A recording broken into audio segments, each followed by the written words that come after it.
Hey guys, welcome to WTF Radio. I recently had the pleasure of talking with Chuck from ABR Industries. Here's that interview. Let's go see it.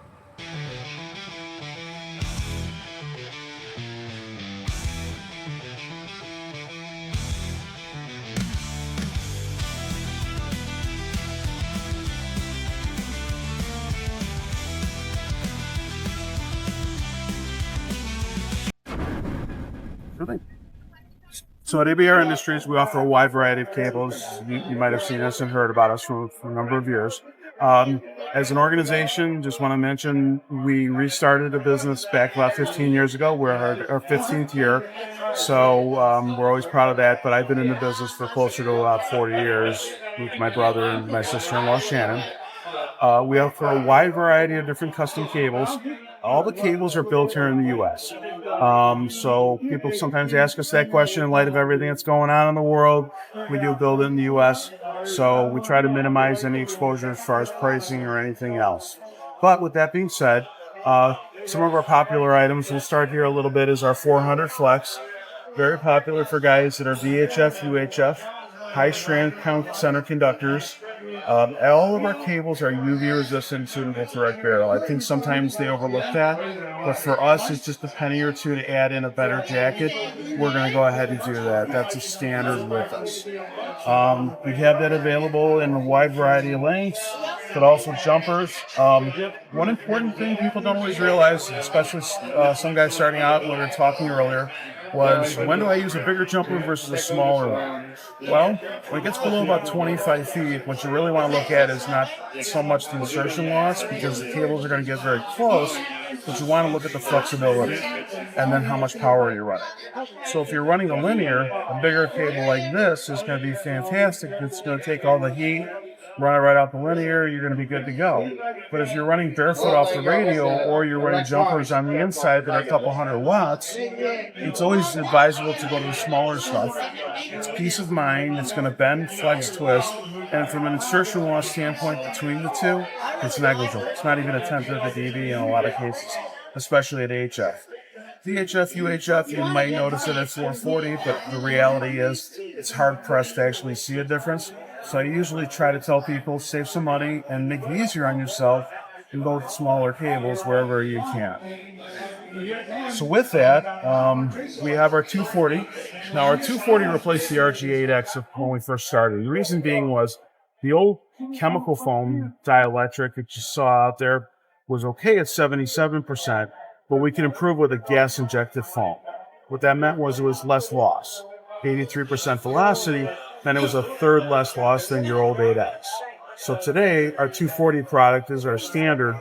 You call for 8X, well, that's what we're going to help you with. But it's going to save you a lot of time, energy, money, everything else along the line. The cable's double shielded, so some people ask, what about my shield effectiveness? It's not a problem, we just double shield it. It is, so we decided if you're going to make it, we're going to make it right and make it complete. Now let's get back to some of the other questions, which is ferrites and that. So for POTA, we offer a lot of different options. We offer products that you see here that are in a wide variety of colors. Orange, yellow, we have red, white, and blue. We now have a pink that you see there. There you go, ladies. And we also offer, though, if you're going to hide it, an army green. We also offer like a standard blue and red and some colors. So not only could you distinguish your jumpers, if you wanted to color code your jumpers, you can do that. But all of these are designed to be abrasion resistant, outdoor rated. So not only you got high visibility, but you can drag it along the ground, whatever else, you're not going to hurt this product. And then with the ferrites, usually it's recommended to try to get about 20 dB of isolation. So that's where the 5 come in. And then we also offer up to 7. And the reason why we stop at 7 ferrites on the inline is because a lot of people don't realize your radio has a noise floor. And generally speaking, especially the portable radios or being outside, your noise floor is going to stop about 65 to 80 dB. In these cases, then you could use one of our 7 ferrites, which isolates 30 to 40 dB of isolation. But the nice thing about it is, this is about as good as you're ever going to need. Anything else you have to put on there is just going to be overkill, and you're spending money on something that you're really not going to see a lot of performance on. Okay. Now, there are two different types now that we offer as far as the ferrite material. To the HF side, the standard series 31, which is the ferrite material that we have in there, is rated for 1 meg up to 300 megahertz. So it's pretty wide banded as far as its performance goes, being a common mode choke. But some people are concerned that they want something higher. So we just introduced, and the first one to actually really talk about it with people is we have a 100 sweet. megahertz up to 1 gig standard ferrite options off the website. So those are standard products now too for us. So you can, anybody that's got 2 meters, VHF, UHF, they're going up there in frequency. They're concerned about some common mode issues, and they do sometimes happen. Is that we have now cables that can go into those higher frequency ranges with those ferrites as well. So definitely a new product, but it's something that we're clearly offering. And then one other thing to offer is for the guys that are looking for the lightest weight products, we also offer the 316 cable.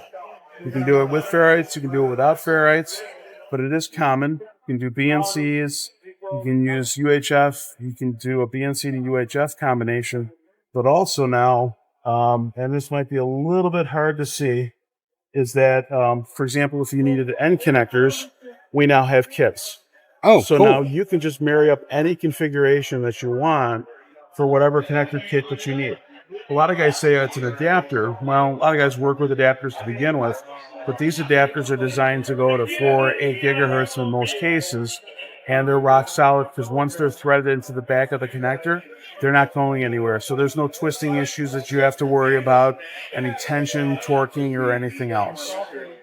So that's just a kind of an overview of some of the stuff that we have here. There's one last thing that I'm going to comment on because I'm glancing down at it and I don't always mention it, is this isn't always a big issue when it comes to guys, but grounding. We have 1/2 and 1 inch braid. Don't forget, if you get in static issues or noise or anything else, try to ground your station, try to make a hookup or at least a pigtail.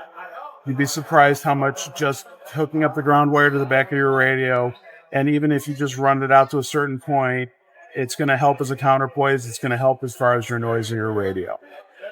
So just something else to always consider. You don't always have to use it for portable because you're only making X number of contacts and moving on to the next thing. But if you're looking for something more for the home, or you're living in an apartment, condo, stuff like that, can be a simple solution to help your grounding situation as well. Oh, thank you, sir. Thank you. Goodbye to the waves and the nights we spent. Oh, the blues in my heart play a sorrowful tune in Belton, Texas, neath the bright fleeting moon. Radio waves carrying dreams far away. I'm just a lost